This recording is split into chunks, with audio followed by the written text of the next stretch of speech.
Shabbos. I think Sunday we'll go much more into the details of halachas, halacha la Maaser, of much more. But just to start the olam off, I gave a hakdama. I don't know if the olam did hear it or didn't hear it. It is available, by the way, on certain platforms which may not be mentioned. For those of you that have, if you don't have, even better, no problem. But I'll go upon him. It's on Kollel. Taki, you can call. Very good, square.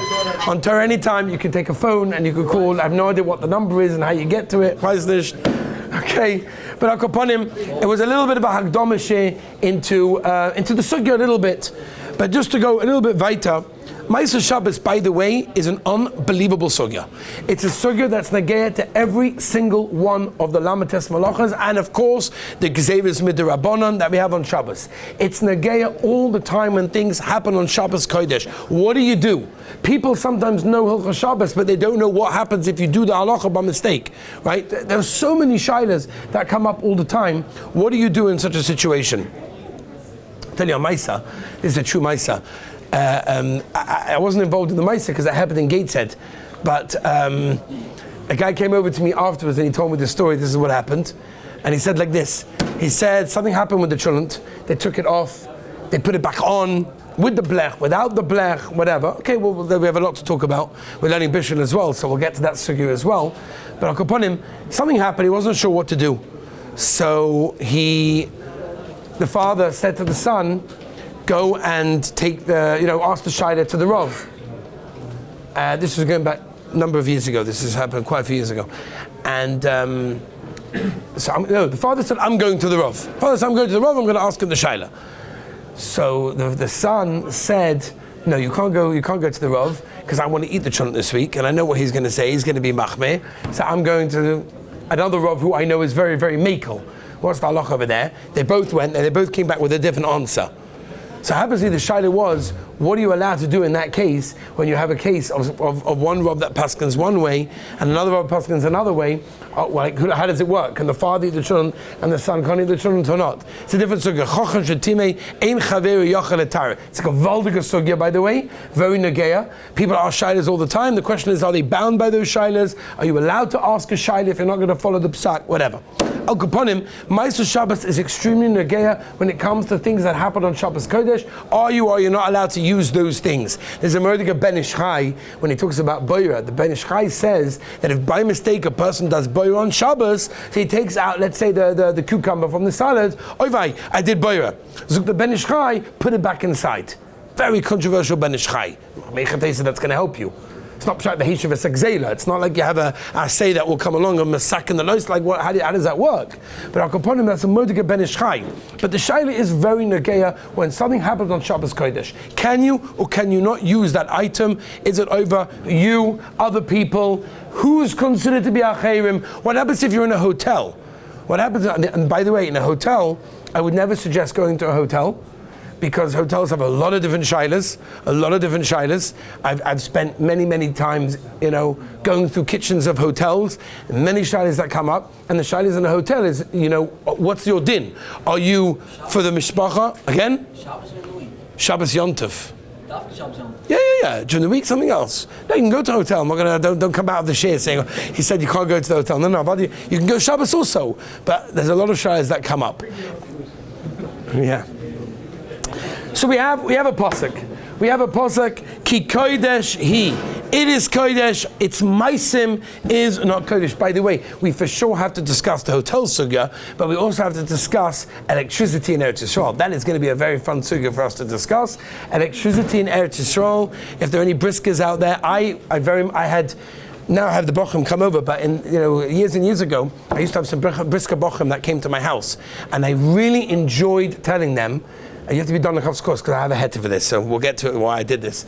Telling them that the electricity in my house now is coming from Eretz Yisrael. Mum, if they weren't sure what to do, should they close their eyes? Should they put the kind of hanof on the electricity? These are the shaylas, by the way. This is very nageya. This is mamish nageya. If you're allowed to have a no from electricity in Eretz Yisrael. If you don't know the mitzvahs of what I'm talking about, we'll explain what goes on in Eretz Yisrael on a regular Shabbos basis, unfortunately, to get your electricity and what are taka the heterim that we can use. It's all all negate to Maaser Shabbos. It's all negate to Maaser Shabbos. So many shaylas come up. Al Kabanim. I just want to give a little bit of Akdama today. The Gemara that you saw in Cholin Tezvav brings a machlokes. What is the din lemaisa if someone's mavashal on Shabbos Kodesh? Reb Meir holds if it's b'shoigeg, it's mutter on Shabbos, but Mazid, it's only mutter after Shabbos. Whereas Rabbi Yehuda holds that if it's b'shogeg, then only you can eat it after Shabbos, and if it's b'mazid, then it's always going to be asa, and for other people it will be mutter on Motzei Shabbos. Then you got Shitas, Rabbi Yonasan Asandla. So Rabbi Yochanan Asandla, I'm sorry. So therefore the kasha is like this. How do we paskin in this machlokes? Machlokes in the Gemara, how do we paskin? Shulchan Aruch in the beginning of Shin Yud Ches, Be'etzem is the Rif, it's the Rosh, and it's the Rambam, paskins like Rabbi Yehuda, that b'mezid, it is also for the one that did it la'olam, but b'shogeg, it's mutter for him after Shabbos. Tosfos goes with Shitas Reb Meir, that b'shogeg is even mutter on Shabbos, and so says the Sefer Truma, and the Smag, and the Vilna Gaon as well, which we will get more into when we see the Mishnah Berurah. Now there's a machlokes in the Gemara in Ksubas Lamed Daled Amud Aleph. Is Maaser Shabbos a durabonon or is it doraisa? What is it? Machlokes Rav Acha and Ravina. Yesh oimim doraisa. Why? V'shmatem Maaser Shabbos ki kodesh ilochem.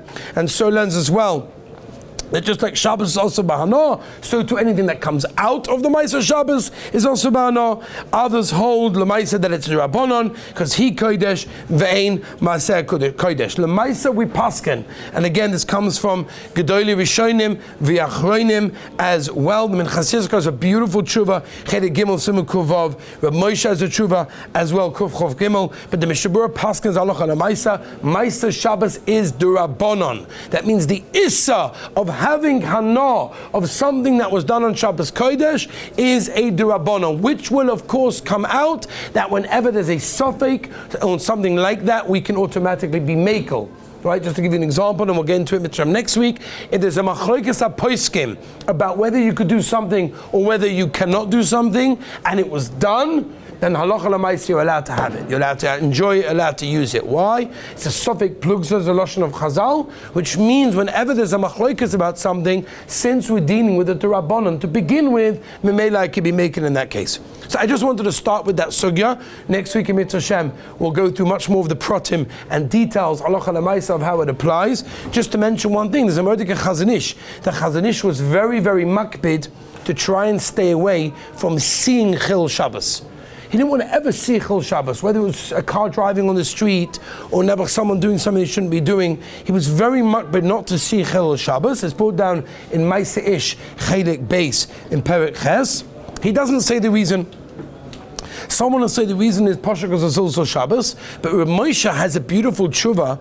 Reb Moshe, Nigros Moshe, Yeridei Chelik Aleph Simon Kuf Nun Vav, he brings a raya. There's a Gemara in Yuma Daf Ayin, where the Gemara tells us that there's a mitzvah to see a mitzvah. Beroiv am hadras melach. The more people that see a mitzvah, beroiv am hadras melach, the more chashuv it is. That's what the Gemara tells over there. Zug Moshe. So maybe the same thing as fakir on the opposite direction. That means if it's a mitzvah to see a mitzvah, beroiv am hadras melach. So maybe it's a zilzul to the melech to see an avera being done. Remember, that's why the Chazon Ish was very makpid not to see any Chol Shabbos in that case. Be'ez Hashem, as I said, next week b'siyat Tishmaya, we're going to go through much more of the halacha and the Maaser. I want to wish everyone a Modek Shabbos Kodesh as well. Shkoyach.